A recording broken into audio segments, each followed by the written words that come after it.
Hello, this is Claus Jensen presenting Game 2 of the 2011 candidate knockout match between Topalov and Kamsky. After 2 games played in all matches, this is in fact the only game that was not drawn so far. So let's have a look at Topalov playing the white pieces and Kamsky playing black. And we saw a surprising opening move from Topalov, knight f3. Kamsky played knight f6.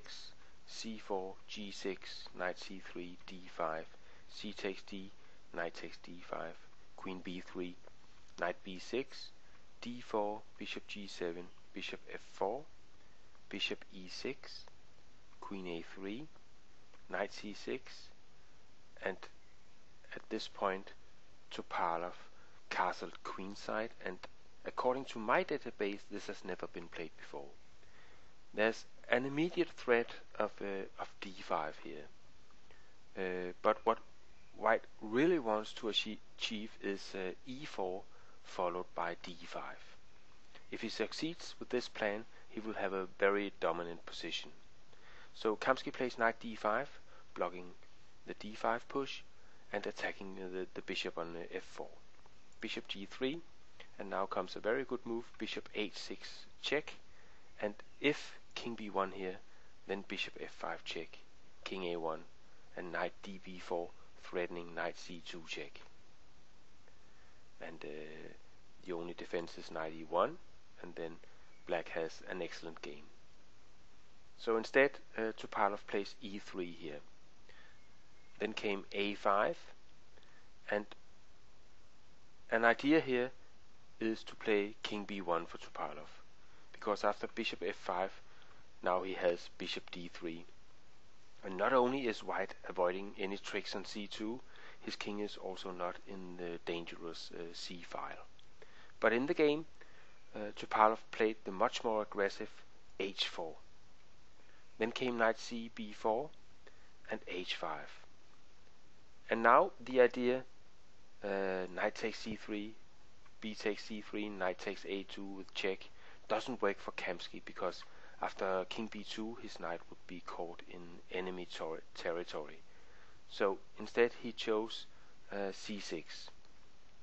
And then Topalov played h takes g6, h takes, and if Topalov had tried to unpin the e-pawn with king b1 here, then Kamsky would surely have followed up with the bishop f5 check, e4, knight takes c3, b takes, and bishop takes e4 check, and it's hard to see any compensation for the pawn.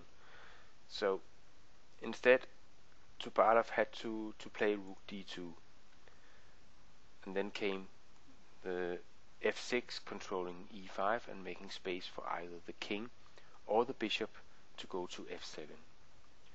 Knight e4, and now b6 takes away the c5 square for the white knight, bishop e2, and queen c8, putting the queen in a potentially soon to be open c file. Rook h4 was played by Topalov, but this plan of doubling rooks in the h file is too slow. King f7, rook d1, and with no real threats from white and more active pieces, Kamsky judges that now is the time to go on the attack. So he plays g5 here, rook h2 and g4. Knight has to retreat to d2, and then c5 is forcing an opening of the c file and showcasing the vulnerability of Topalov's king. D takes c5 and f5, and here if knight c3, then would surely follow knight takes c3, b takes, and queen takes c5 with extremely strong pressure on the white position. The a2 pawn is hanging, and the bishop could transfer back to g7 to apply pressure on the weak c3 pawn as well. So in this position Topalov is practically forced to play the rather desperate exchange sack rook takes h6. Rook takes, knight g5 check, king f8, Knight takes the bishop, and queen takes, and bishop c4 pinning the knight, and rook c8, and this is decisive. The open c file is doing the job for Kamsky. Bishop f4, rook moves to f6, and e4. And now the open c file allows Kamsky to play the piece sack, rook takes c5.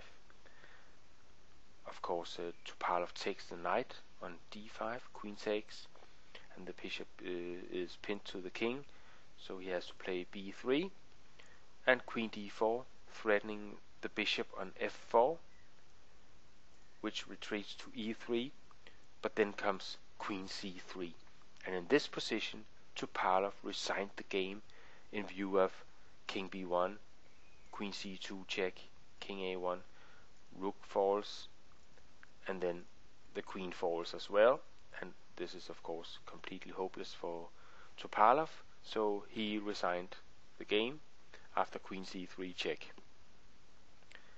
And I think it was an interesting game where Topalov chose a very sharp opening, clearly intending to put maximum pressure on Kamsky. Unfortunately for Topalov, it backfired badly, and Kamsky won fairly easily. It was well played by Kamsky, not too impressive play from Topalov. And I hope you enjoyed this first decisive game from the 2011 candidate matches in Kazan, Russia. And I hope to see you on my blog at clausjensen.com. Bye bye for now.